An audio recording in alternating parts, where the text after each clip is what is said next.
Hello ratbags, it's Jade. Welcome to a special show today, taking a look at two of the games that you're going to be seeing a lot of on this channel in the far future. Haunted Chocolatier, the sequel to Stardew Valley, and Slimerancher 2, the sequel to Slimerancher 1. Both of these games have had a bunch of information the last few days, and I'm catching up with everything to give you a rundown of what to expect with both these releases and all the brand new info. So do leave a like, make sure you subscribe for the best in crafting, survival, farming and open world cute games, and let's dive into these two now. P.S. Go ahead and use the timestamps if you really want to skip ahead and don't want any info on Slimerancher 2. So starting with the Slimerancher series. It sold 10 million copies and first started in 2016 in early access before releasing fully in 2017. It was one of the first big batch of games coming to the Xbox Game Preview program and eventually filled out onto PlayStation as well as Nintendo Switch most recently. In the game you're meant to collect these slimes using your vac pack sort of hoover and then go ahead and breed them together so that they kind of poo out plorts. You feed them different foods, you get different types of plorts and you sell them so you can upgrade and unlock brand new parts of the map. The danger comes that sometimes your slimes, when they crossbreed, they will sometimes carry on eating the wrong plorts, and in doing so they can transform into tars, which pretty much go and eat the rest of your slimes. So it's a farming simulation game mixed with a bit of exploration and puzzle solving. The new sequel is going to be obviously 4K and really gorgeous visuals.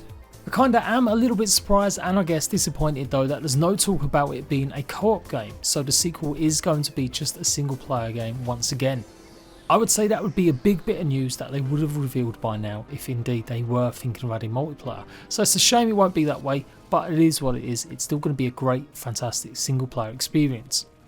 So I was a big fan of Slimerancher, the first one. It was so relaxing and chilling, just running around the world, scooping up these slimes and then trying to make all sorts of different combinations to get the most plorts. I did cover the game a bunch of times a good few years ago now.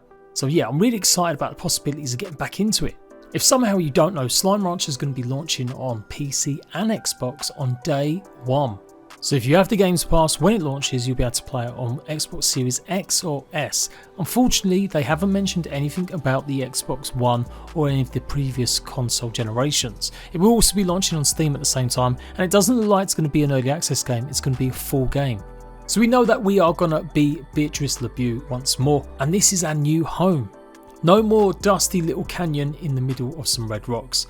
We're going to have an outlook that overlooks the whole of the brand new island. It looks really cool, it's really interesting. You can see we've still got the enclosures to keep lots of the slimes. We have got much more varied decoration. I really like the idea that we're going to be up high and be able to see everything going on around us.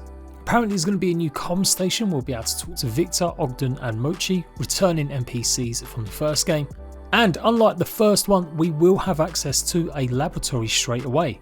In the first game you had to store up enough plorts that you could access and unlock brand new areas. But now we'll be able to get into this straight away and hopefully start mixing and maximising all of our slimes. It looks pretty decent. The artwork in Slimerancher is one of my favourite things. I have to say I never got into the late game stages, so I was wondering if these little raccoon slimes are brand new, and indeed they are. They've been confirmed by the lead director on Twitter. A bit of information this preview gives you is that we're going to be crafting a lot more in the game. In the first one you just bought the upgrades with plorts, but now you're going to need to maybe find certain resources to craft every single vac pack upgrade.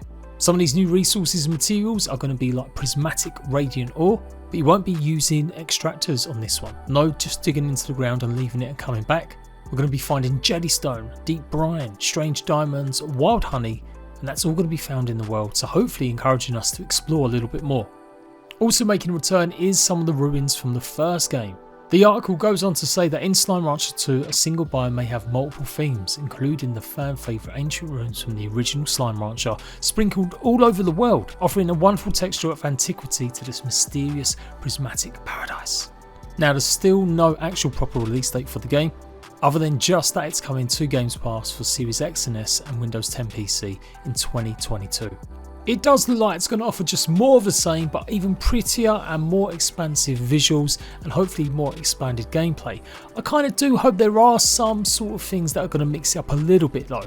You are essentially farming these guys and trying to get the best prices, and as long as there's lots of story beats and maybe lots of interaction with some of the locations, I think that would go a long way. The first map was great, you unlocked it slowly as I mentioned, and then you got to go and get more rarer types of slimes, but it felt like it was a bit barren sometimes, and you would run from one place to another before you unlocked some of the fast travel points. If I had to predict, I would say this is probably going to come out at some point towards the middle of the summer, since they're already starting to reveal quite a bit about it already. So there's all of the slimerancher action. Let's take a look at Haunted Chocolatier. I was super excited about seeing this. I did include it in my 15 top survival crafting games you need to know about. It's the next game from the creator of Stardew Valley. Another game that this year hit a huge milestone, 15 million copies sold. Of course it's available on all platforms including mobile, but that's still a huge achievement. You basically take over a rundown farm and you've got to get up to former glory, growing brand new crops, exploring and uncovering stories from the NPCs to hopefully make your fortune. What I really love about Stardew Valley is the number of updates the game had well after its launch, and all of them absolutely free. Not a single bit of paid DLC did you need to spend or buy. Of course it's only a few months ago, before obviously the reveal of his new game, that he did say that he didn't know if there was going to be any more Stardew Valley updates. For a while it seemed like he'd hired some people to help him port some of the games over to other platforms, and he was kind of toying with the idea of letting them possibly carry on updating the game, or while he was still fleshing out and working on his other stuff. The last update the game received was back last year and it was huge. 1.5 added so many different brand new features. It did take a while to get to consoles as there were some issues with porting it over, but eventually it did arrive. So we're going to expect quite a bit of the same sort of stuff, obviously the same style in the Haunted Chocolatier, but it is going to be less focused on farming and more on combat and exploration and maybe a little bit RPG. As Concerned Ape lets us know recently. Straight off the bat, it's one of the first things he mentions is that it's going to be greater focus in his semi-sequel. He goes on to say that with the latest showing of the combat in action, that everything has been done up from scratch. It's not just porting over the combat from Stardew Valley. I really like the idea of this, having to use your shield strategically and then pounce in on whatever creature's attacking you, and the bee here, or the wasp, looks like it's going to hit you pretty fast. The rest of his new article that came out a few days ago stresses that there are going to be lots of new shields in the game. Many attacks will be blocked with a shield, and yep, you will be able to stun nearly most enemies. But he's also keen to point out you don't have to play this way. Stunning the creatures gives you a quick window to attack more. If you want to just go all off commando, you can go in straight away. There's going to be other offhand items besides shields that will complement different playstyles. So while it looks like you won't be necessarily dual wielding, you'll certainly be using something else to help you get the upper hand. Concerned Ape goes on to say that the animation for the sword movements is different from what he first revealed. That's because he's generally working on it, and that was already the first drafts that he showed off in the trailer. And the last bit of info is that basically he's not going to let anyone know about the release of the game until he's really happy with it. Once he's fully satisfied that it's compelling and fun, that's when he will go ahead, but until that point he's not going to release it too soon.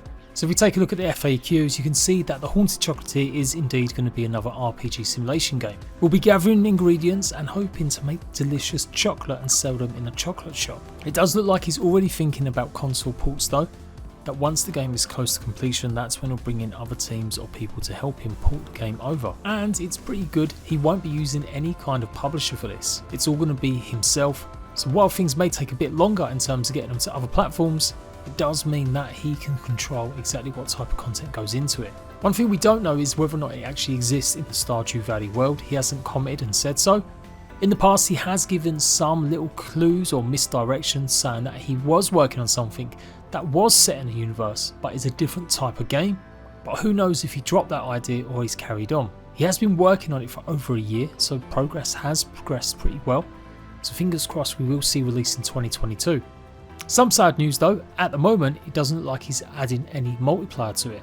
Now this is one of the things that really helped Stardew Valley sell 5 extra million copies, an update that added the ability to play on farms with other players. And of course that ended up happening way after its release, I do believe. So never say never, but at the moment it is only going to be a single player game. When you take a look at the screenshots, it's easy to dismiss it as just another Stardew Valley style game. But the crucial difference in not being maybe a farming sim but more of an action RPG game really could set this game very differently. It does look like you'll still be talking to a bunch of NPCs and who knows, developing relationships with them, but I'm hoping a lot more of the environment is interactable.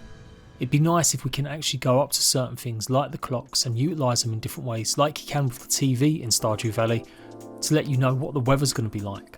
Maybe we can grow indoor plants by watering them every day. There's so much to go on with this. But either way, the world looks great. I love this style of game. It's pretty old and traditional, but I absolutely love the way that we've modernised it. It does look like the chocolate won't always be easy to get hold of. Some of the stuff is going to require certain materials.